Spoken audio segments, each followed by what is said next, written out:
उत्तराखंड पर कुदरत का क्रोध बरपा है। फिर आसमानी आफत से उत्तराखंड दहला है। देख सकते हैं, एक बार फिर उत्तराखंड में बादल फोड़ तबाही मची है। मौसम के इस प्रहार से चमोली की थराली में जबरदस्त आफत आई है। थराली से आ रही एक एक तस्वीर बता रही है कि ये तबाही कितनी बड़ी है। किस तरह से थराली में हर ओर बर्बादी ही बर्बादी नजर आ रही है। एक एक तस्वीर प्रकृति के प्रहार की गवाही दे रही है। इन तस्वीरों को देखिए। बादल फटने के बाद थराली में हर ओर मलबा ही मलबा बिखरा है। सैलाब की मार के चलते जगह जगह पेड़ गिरे हैं। मलबे की चपेट में आने से मकान पूरी तरह से बर्बाद हो गए हैं। दुकान के छत पे मैं अभी खड़ा हूँ। ये पूरे निस्ते व नाबूद हो गई हैं। ये छतों को आप देख सकते हैं कैसे हालात उस टाइम पे रात को रहे होंगे। 12 बजे रात की ये घटनाएं हैं और ग्रामीणों द्वारा हमें बताया गया कि रात को जैसे ही उनको तेज़ बारिश का आभास हुआ और बाढ़ आने की उनको खबर पहुंची तो वो अपने दुकानों से अपनी गाड़ियों को साइड करने के लिए यहाँ पे पहुंचे, तो तभी 10 सेकंड में उनको बचने का भी यहाँ पे मौका नहीं मिला। थराली में उमड़ा सैलाब कितना खतरनाक था, इन तस्वीरों से उसका पता खुद ही लग जाएगा। पूरी सड़क पर चट्टान बिखरे हैं। रास्तों पर बड़े बड़े पत्थर पड़े हैं। सैलाब की त्रासदी झेलने वाले लोग बेहद परेशान दिख रहे हैं। थराली बाजार, तहसील परिसर और कई घरों में मलबा घुस गया है। थराली ग्वालतम और थराली सागवाड़ा मार्ग पूरी तरह से बंद हो गया है। भारी बारिश और मलबे से कई घरों, दुकानों और सड़कों को नुकसान पहुंचा है। बादल फोड़ तबाही से थराली में जनजीवन पूरी तरह से अस्त व्यस्त हो गया है। पूरी जो पहाड़ी से मलबा यहाँ पे पूरे सड़क तक का यहाँ पे पहुँचा और भारी भरकम बोल्डर भी साथ में बहाकर बाढ़ लेके आई और पूरी दुकानें यहाँ पे निस्ते नाबूद हो गई। कई लोगों ने भागकर अपनी जान बचाई। अभी भी राहत बचाव का कार्य मौके पे एनडीआरएफ की टीम यहाँ पे पहुँच गई है, एसडीआरएफ की टीम मौके पे पहुँची है, लोकल प्रशासन मौके पे पहुँचा है और लगातार राहत बचाव कार्य यहाँ पे जारी है। बादल फटने का सबसे बड़ा असर थराली बाजार, कोटदीप और तहसील परिसर में देखने को मिला। यहाँ तहसील परिसर, एसडीएम आवास और कई घरों में मलबा घुस गया है। जब हम यहाँ सब लोग यहाँ खड़े थे, ये पानी को देख रहे थे हम, तो एकदम अचानक से ऊपर से आवाज़ आई। काफ़ी ख़तरनाक आवाज़ थी। तो वो जब हमने किसी ने ऊपर से आवाज़ मारी, अगर वो ऊपर से आवाज़ नहीं मारते तो सब यहीं दबे हुए होते एक तरफ से। तो उन्होंने आवाज़ मारी, काफ़ी लोग तो भाग गए और कुछ लोग दबे इसमें। 4 को तो हमने ही अपने रूम पे रखा, उनको कपड़े उपड़े दिए, वो सुबह गए हैं यहाँ से।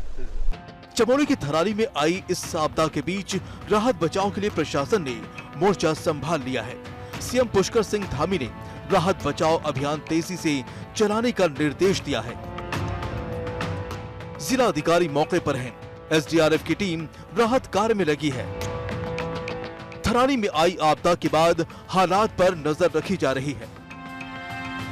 इस बीच थराली में राहत बचाव के भारतीय सेना की एक प्लाटून को भी लगाया गया।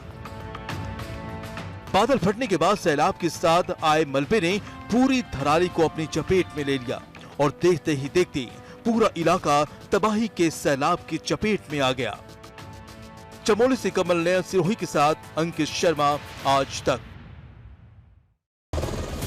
उफान पार करती हुई महिला 13,000 फीट की ऊंचाई पर हेलीकॉप्टर से रेस्क्यू।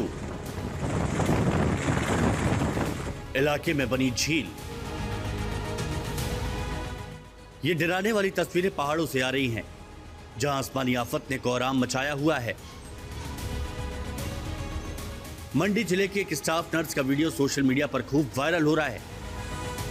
वीडियो में क्षेत्र में तैनात स्टाफ नर्स उफनते नाले की कूद कर पार करती दिख रही है। वीडियो में दिखाई दे रहा है कि नाला अपने पूरे उफान पर है। और नर्स अपने अदम्य साहस का परिचय देते हुए पत्थरों पर कूदकर इसे पार कर रही है।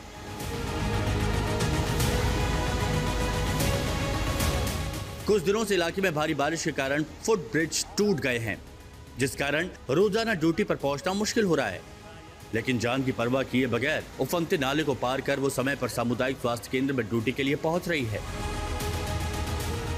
हालांकि ये जोखिम जानलेवा भी साबित हो सकता है।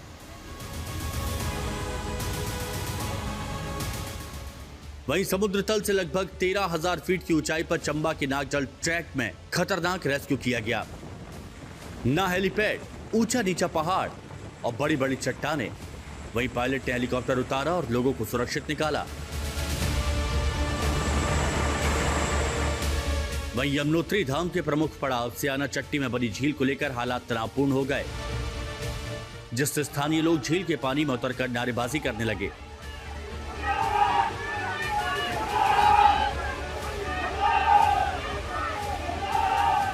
इलाके में झील बन गई, पूरा इलाका पानी की चपेट में है।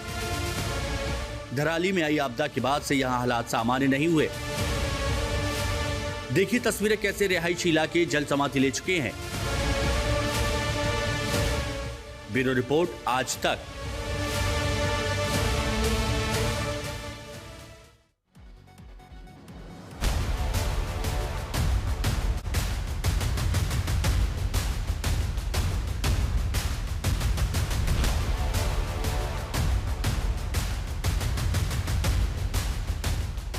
कहीं डूबे शहर, कहीं सड़कों पर सैलाब, कहीं सैलाब के बीच हो रहे रास्ते पार, कहीं ट्रैक्टर के सहारे आवाजाही, डूबे सरकारी अस्पताल। ये हाल है राजस्थान के बूंदी जिले का। यहाँ लगातार 2 दिन से बारिश का दौर जारी है, जिसके चलते जिले के कई इलाकों में बाढ़ जैसे हालात पैदा हो गए हैं। बूंदी के दुगारी बांध में पानी की भारी मात्रा होने के चलते वेस्टवेयर से पानी की निकासी हो रही है, जिसके चलते गांव में बाढ़ आ गई है। सड़क पर भयानक सैलाब है। सड़क से लेकर मकान दुकान पर पानी ने अपना कब्जा जमा लिया है। लोगों की दिनचर्या और जनजीवन दोनों ही प्रभावित है। राहत बचाव कार्य को लेकर प्रशासन अलर्ट मोड पर है। बाढ़ से सामुदायिक स्वास्थ्य केंद्र भी नहीं बच पाया है। जिस अस्पताल में मरीजों का इलाज होता है, उस अस्पताल में पानी ने अपना कब्जा जमा लिया है। जो तस्वीर सामने आई है, वो हैरान कर देने वाली है। अस्पताल परिसर के बाहर और अंदर करीब 4 से 5 फीट तक पानी जमा हो गया है। वहीं सड़कों पर 4 से 5 फीट पानी दरिया की तरह बह रहा है। जिन सड़कों पर वाहन फर्राटे भरते थे, उन पर पानी काबिज है। अगस्त में एक बार फिर से सक्रिय हुए मानसून के साथ बांध ओवरफ्लो होने के कारण और बाढ़ का आलम है। वहीं बात करें कोटा की, तो यहाँ भारी बारिश जारी है। लगभग सभी नदियां उफान पर। इलाकों में भारी जल भराव की स्थिति हो गई है। कोटा जिले में सुल्तानपुर के नजदीक बहने वाली खाड़ी का पानी गांव में घुस गया है, जिसमें लोग फंस गए हैं। ऐसे हालात को देखते हुए जिला प्रशासन ने सेना, एसडीआरएफ और एनडीआरएफ की टीमों को तैनात किया है। लोगों को सुरक्षित निकालने का अभियान चलाया जा रहा है। हालात का जायजा लेने के लिए ऊर्जा मंत्री ने अधिकारियों के साथ ट्रैक्टर पर बैठकर बाढ़ से प्रभावित इलाकों का दौरा किया। वहीं लोकसभा स्पीकर ओम बिरला भी आर्मी के ट्रक पर सवार होकर हालात का जायजा लेने के लिए पहुंचे। बात करें सवाई माधोपुर की, तो यहाँ एक दिल दहला देने वाली घटना हुई है। यहाँ बांध के तेज बहाव में कुछ लोगों ने नाव को उतार दिया। नाव में करीब 10 लोग सवार थे। नाव पानी के बहाव में फंस गई और तेज बहाव में अनियंत्रित होकर पलट गई, जिससे नाव में सवार सभी लोग पानी के तेज बहाव में बह गए।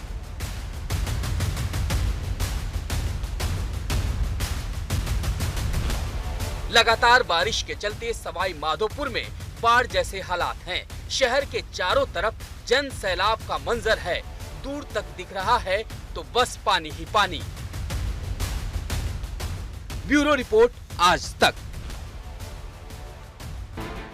पानी में डूबे शहर, जलमग्न फसल, बाढ़ से टूटे घर, नाव से आवाजाही। पंजाब में बाढ़ ने कई जिलों में भारी नुकसान पहुंचाया है। कपूरथला में पिछले 15 दिनों से आई बाढ़ की वजह से स्थितियां सुधरती नहीं दिखाई दे रही। लोगों के घर पूरी तरह पानी की चपेट में हैं। आला अधिकारी ट्रैक्टरों पर बैठकर बाढ़ के हालातों का जायजा ले रहे हैं। देखिए ये ड्रोन तस्वीरें, पूरा इलाका पानी में डूब चुका है। नाव के सहारे लोग आवाजाही कर रहे हैं, वहीं लोगों के रेस्क्यू का काम भी जारी है। बात मोगा की करें तो यहाँ सतलुज के बढ़ते जलस्तर के कारण 3 गांवों में बाढ़ जैसे हालात पैदा हो गए हैं। कई एकड़ फसल पानी में डूब चुकी हैं। गांव में लोग अपने घरों तक पहुंचने के लिए नाव का सहारा ले रहे हैं। घरों का सामान और पशुओं को सुरक्षित रखने के लिए उन्हें ऊंचाई पर घरों की छतों और नदी के बांध पर पहुंचा रहे हैं।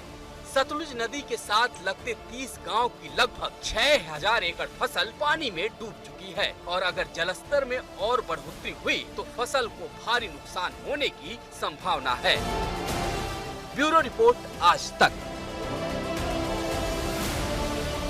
गुजरात में बादल इस बार सिर्फ बारिश नहीं, तबाही लेकर आए हैं। नदियां उफान पर हैं, गांव के गांव पानी में समाये हैं, शहरों तक सैलाब है। भारी बारिश और बाढ़ से लोगों की जिंदगी थम गई है। ये तस्वीरें सूरत की हैं। शहर के बीचों बीच बहने वाली तापी नदी का जलस्तर एक बार फिर खतरे के निशान को पार कर गया है। तापी पर बना वीरकम कॉजवे जो रांदेर और कतारगम को जोड़ता है, उसे पूरी तरह से बंद कर दिया गया है। इस साल मानसून से महाराष्ट्र के ऊपरी इलाकों में आ रहे पानी की वजह से उकाई डैम से 1.25 लाख क्यूसेक पानी छोड़ा गया, जिससे तापी नदी में उफान आ गया। ये सिंगलपुर इलाका है, रांदेर से सिंगलपुर इलाका को जोड़ने वाला ये कोजवे है और कोजवे पर फिलहाल आप देखेंगे तापी नदी उफान मार रही है, क्योंकि पिछले कुछ दिनों से सूरत से ऊपरी सतह में जो भारी बारिश हो रही है, उस बारिश के चलते उकाई बांध है उसमें पानी लगातार बढ़ रहा है, उसका जल स्तर बढ़ रहा है। तो उकाई बांध से 1.25 लाख क्यूसेक पानी जो है तापी नदी में छोड़ा जा रहा है। अब आपको डांग से आई तस्वीरें दिखाते हैं, जहां पहाड़ से उतरती नदियां अपने पूरे वेग से बह रही हैं। यहाँ अंबिका, पूर्णा, गीरा और खपरी नदी पूरी मूंगफली की जो फसल थी, ज़्यादातर मूंगफली की फसल थी, वो ज़्यादातर पूरी की पूरी बर्बाद हो गई है। एकरो नदी में इतना ही बारिश आया, पानी आया कि हमारे गांव की 400 से 500 बीघा जमीन सब डूब हो गई कि इसमें जमीन के ऊपर 10 से 12 फुट पानी था। गुजरात में इस बार की बारिश ने दिखा दिया कि चाहे शहर हो या गांव, प्रकृति का मिजाज अगर बदले तो सब कुछ थम जाता है। सूरत, डांग, पोरबंदर, जूनागढ़ में दिखी तबाही यही बताती है। आज तक पे